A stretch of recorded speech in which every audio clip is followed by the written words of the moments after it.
Welcome to MarineMax of Rogers. My name is Josh Simonson. Today I want to walk you through this 2022 Sea Ray 19 SPX. This is on brokerage here at our Rogers location.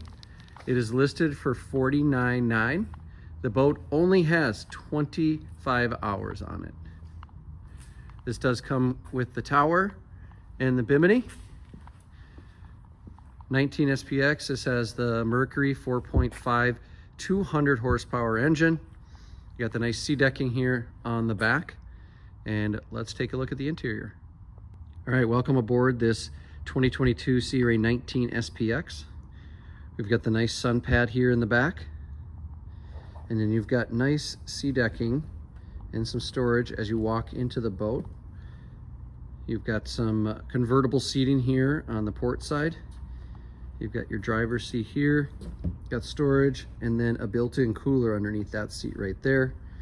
You've got storage underneath the floor, storage on the port side, and then here at the helm, we have the the Fusion stereo system.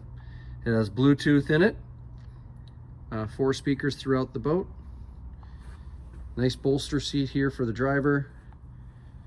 And then as we come to the bow, we got a nice wide bow with the SPX, a couple speakers, bow filler cushion, which can be taken out obviously, but that fills it in real nicely. Again, this is a 2022 Sea Ray 19 SPX here on brokerage. If you want to come take a look at it, give us a call. Again, listed for $49,900.